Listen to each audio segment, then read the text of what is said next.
like that. I just think that Mike Wang has a scenario in his head of how things will go, how they will play out. But then when millions of people play the game, it doesn't end up that way, obviously, every single time, because there's a lot of people.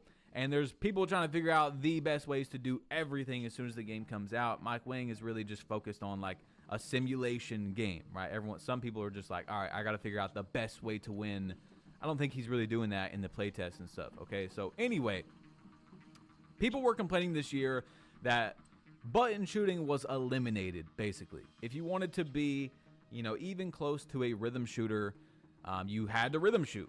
So I don't necessarily believe that. It depends on your ratings, okay? If you have a 99.3 especially, I don't think rhythm shooting was that big of a deal versus the button. But as you went further down, we're fucking live, yo. Everything's working. Everything's good, yo.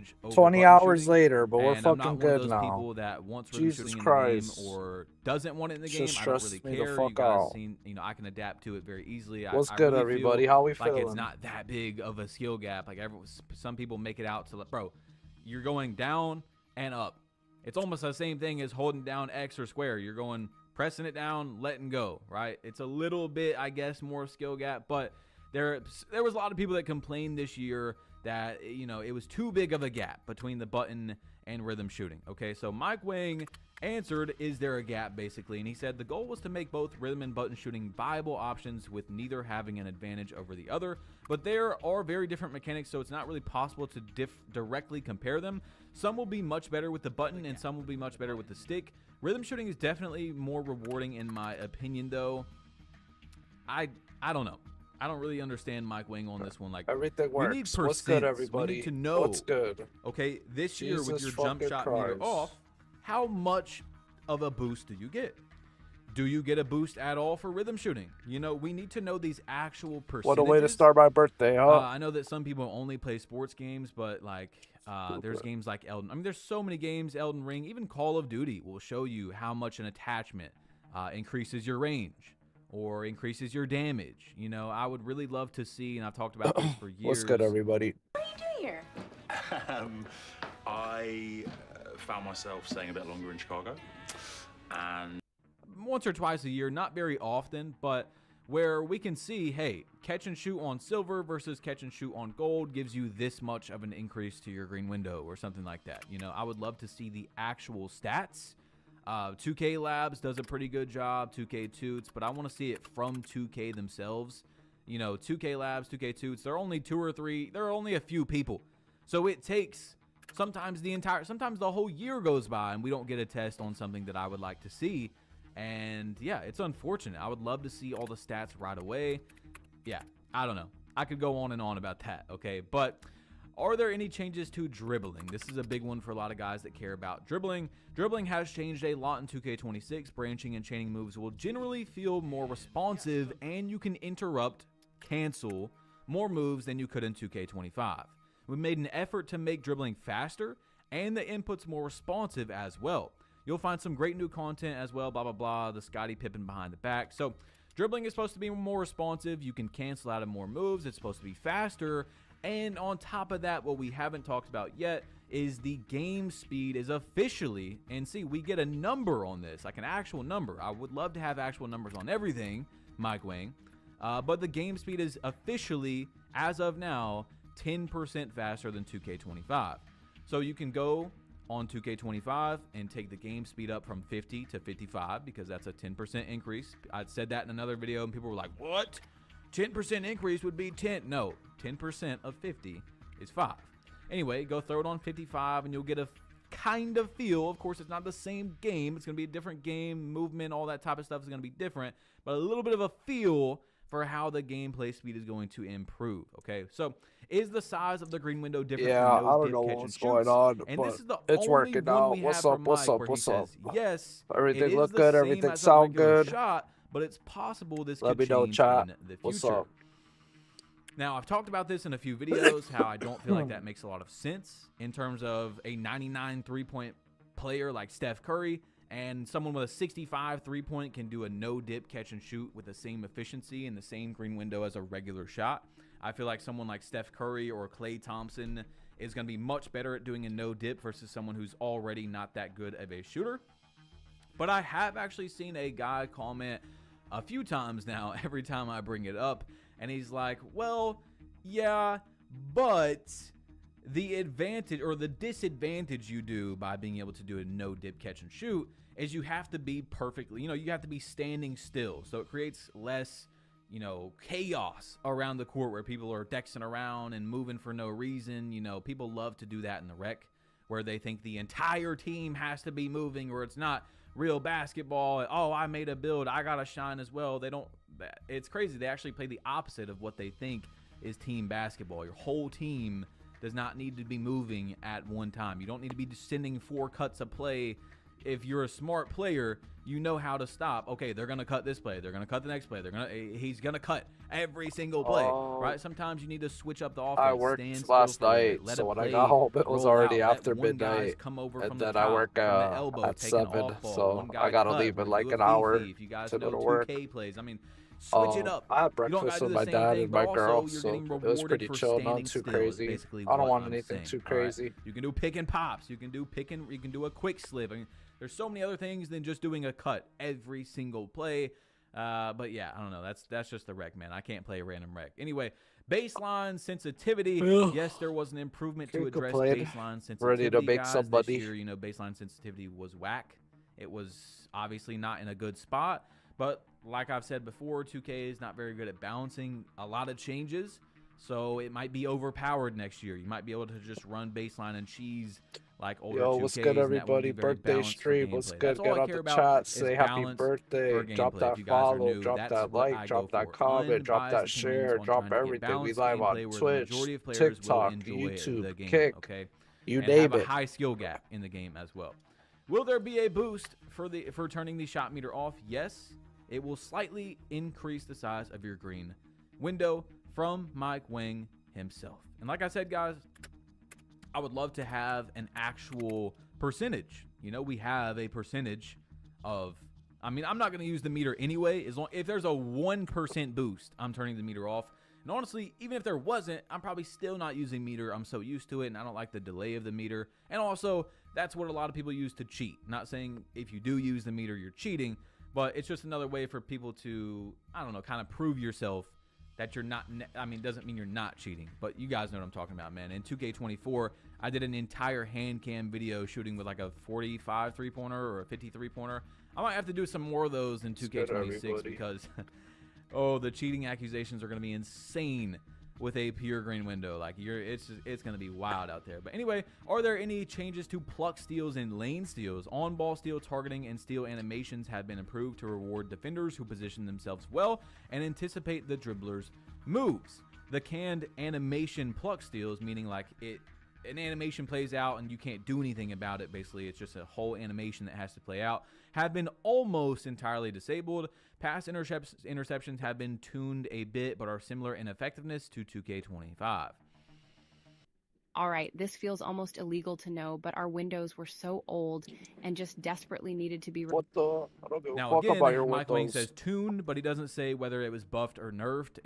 It's just little things, guys, bug me. I want to know what Mike is talking about. There was a few things that I didn't even put in this video because we don't actually like the shot contest system. They told us it was tuned and changed, but what was changed about it? What was tuned about it? What game is it similar to in shot contest system? I told you guys before 2K25 came out, it seemed very similar to the 2K19 shot contest system, and it was. Okay, so anyway, are there any changes to burst and changes in direction for ball handlers? We spent some time. What's good, everybody? How we feeling, yo? Happy Saturday. Hope everyone's having a good weekend. It's a beautiful day. It's my birthday. There's a lot of good stuff going on. Now, guys, please remember that just last year, before 2K25 came out, they told us that, I forgot what the picture was in the gameplay trailer where it was like quick stops and, dynamic foot plant, whatever it was, and it just isn't true in 2K25. There's some examples where it does look decently good, but there's a lot that looks really bad. And there's just a lot of times where you want to stop and you don't get the stop that you want. And it's literally quick stops or RNG. Like, as crazy as that sounds, like everything is RNG. I mean, you can get you can do the same exact LeBron James, quick stop every LeBron time, James, just doing like a hesitation or whatever before you shoot the ball, and you're not going to get the same stop into your shot every time, even if it's the exact same scenario. And I'm not even talking about like, oh, it has to be like that every time. It's like 1 out of 10 are going to be the same. Like, they're all different by just a little bit usually, but it's still pretty annoying how different it is. Like, Steph Curry is not going to do the same sequence of moves into a stop and shoot scenario where it's going to be different that much. You know what I'm saying? I don't know. That one's not a big deal to me, but I just wanted to, I don't see a lot of people talking about how even quick stops are RNG. But are there any improvements to standing dunks? We've reworked the logic for standing dunks to make them more reliable for bigs who aren't too crowded under the rim. We've also returned standing skill dunks to have generally larger green windows to compensate for how fast most of those dunks are. So here is again where I like to caution balance of gameplay in 2K25. I just did a standing dunk as I was watching, but look, the standing dunks weren't in that good of a spot in 2K25 in terms of balance this year. It was more the logic just didn't make a lot of sense. You would just miss shot like dunks that you shouldn't miss, but they did that because in 2K24 they were too overpowered. They were too overpowered mainly because of the Kobe jab step. If you guys played 2K24, you know exactly what I'm talking about.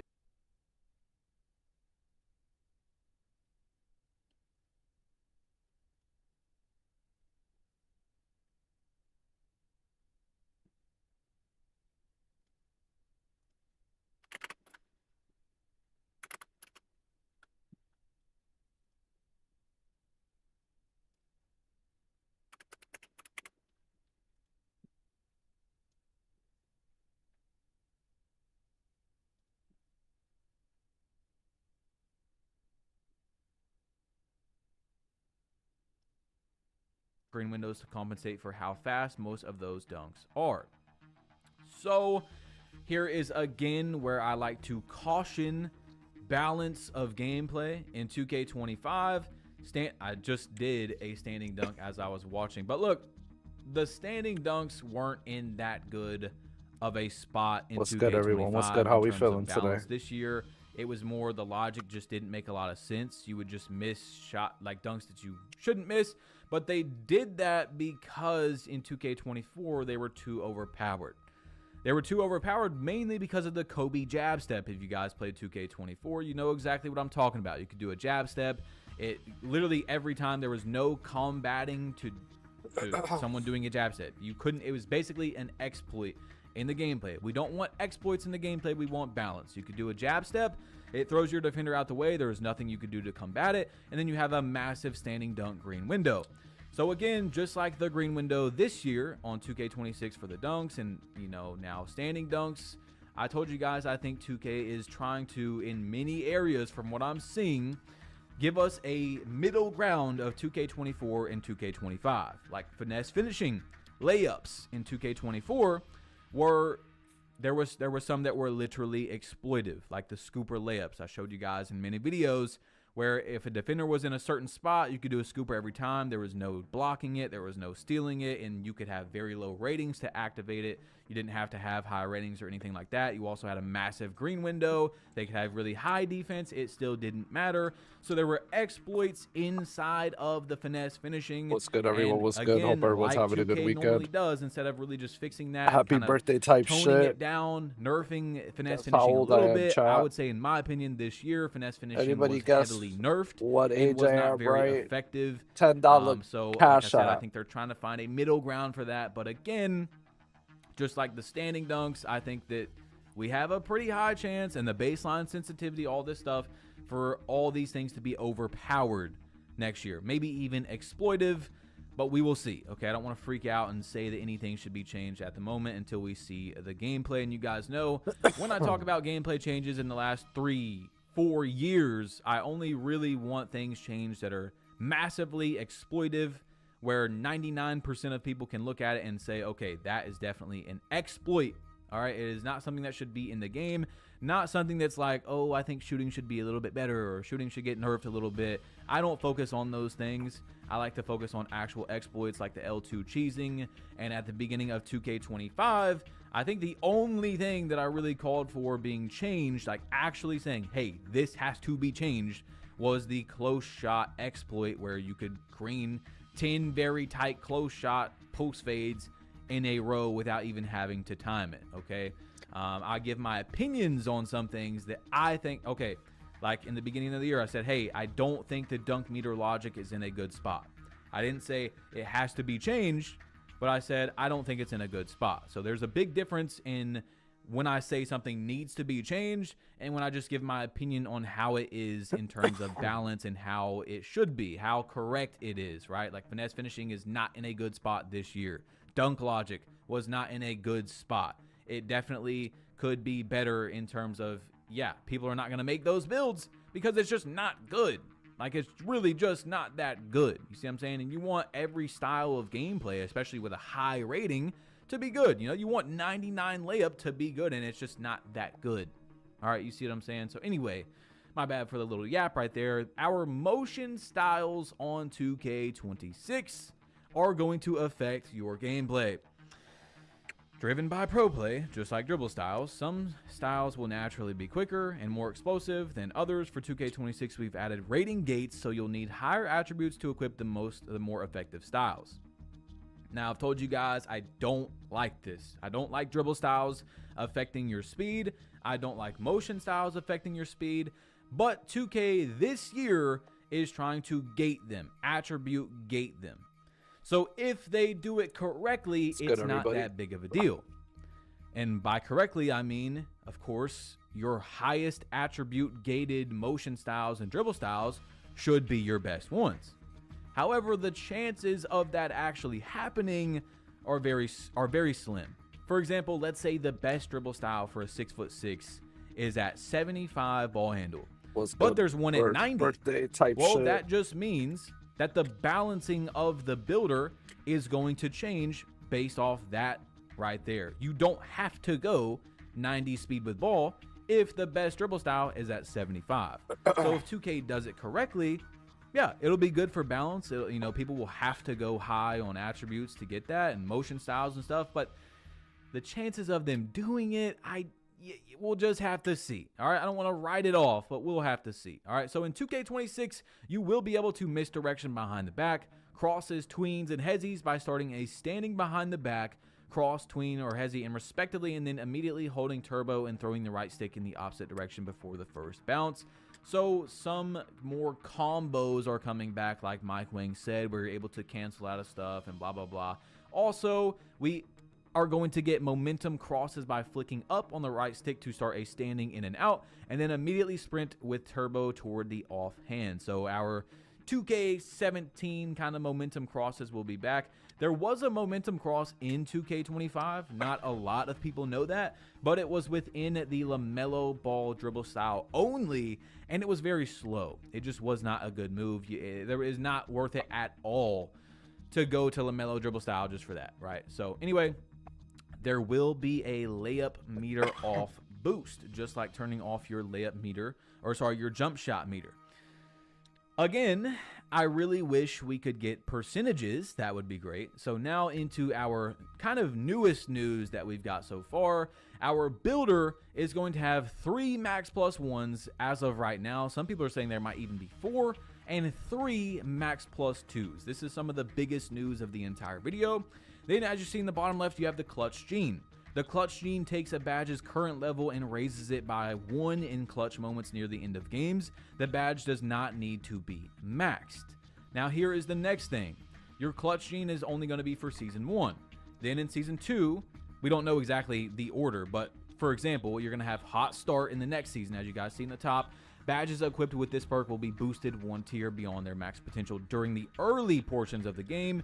And in the next season, you'll have Takeover Surge, which is badges equipped with this perk will be boosted 1 tier beyond their max potential while you have Takeover level 5 active. So there's going to be a lot of different boosts for your badges in 2K26, creating a lot more kind of overpowered builds. The builder in 2K26 right now is looking very, very similar to 2K25, which I'm okay with. I think that, you know, we have freedom, quote unquote freedom, instead of pie charts, and there's really not much 2K can do besides get it down more polished and correct. Like the L2 cheesing this year was perfect for we could talk about it for 10 minutes, was perfect for everything. RNG, but also the builder. It didn't tether animations correctly in terms of the L2 cheesing guys. Like they can have 99 speed, 99 acceleration, and they don't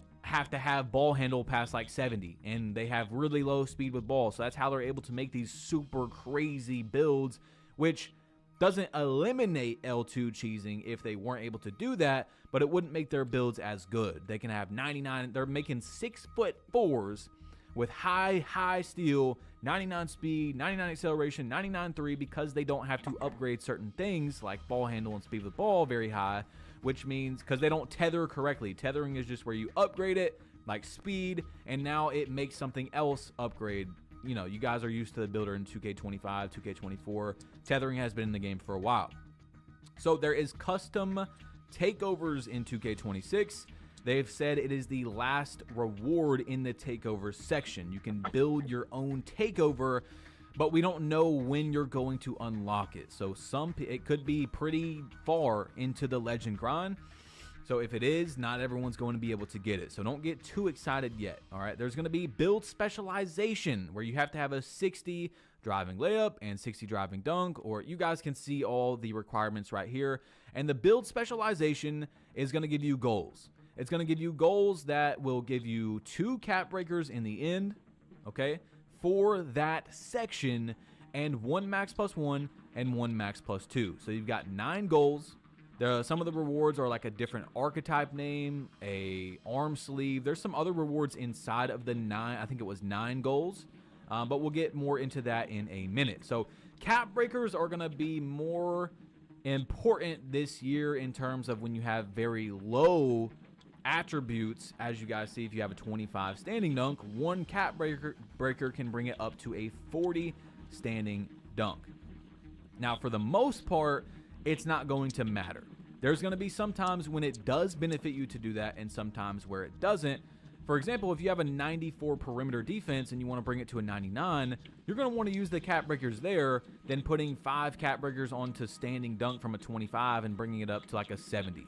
The weight of the actual attribute is going to give you much more benefit. You're going to be able to get a better build by putting that +5 into your perimeter defense than your standing dunk from a 25, because of how much overall you get from it. You see what I'm saying? And it's going to be a little confusing for people, but there is also 4 rebirths in 2K26. Silver, which is unlocked out of 90 overall, which is what we've had for years. Then you have Gold, Hall of Fame, and Legend. Now, what this means is, after you unlock Silver Rebirth, you can make a build. Once you get that over to 95 overall, you'll unlock Gold Rebirth. What Gold Rebirth means is you will have to make a new player, and all the badges that can go up to Gold will immediately start at Gold. You make another build to get it to 95 overall. You see what I'm saying? You're going to have Hall of Fame Rebirth. So it's going to be good for people that make a lot of builds and people that don't have the time to grind out the badges or just don't want to. You know what I'm saying? You're on your 4th, 5th build. You don't want to grind out the badges. Well, now it's going to give them to you and incentivize you, of course, to make more builds, which makes 2K more money. That's a lot of these things, but it doesn't necessarily mean it's evil. You know what I'm saying? There's a lot of changes that are good for us and 2K, and we've talked about that before, okay? So some of them are strictly for 2K, all right? But, you know, some of them are not, okay? Are you limited to 1 custom takeover? So people are wondering about that. Nope, it is going to be, as you guys see, like Call of Duty, where once you have unlocked custom takeover, you'll have 4 custom takeovers. So you'll have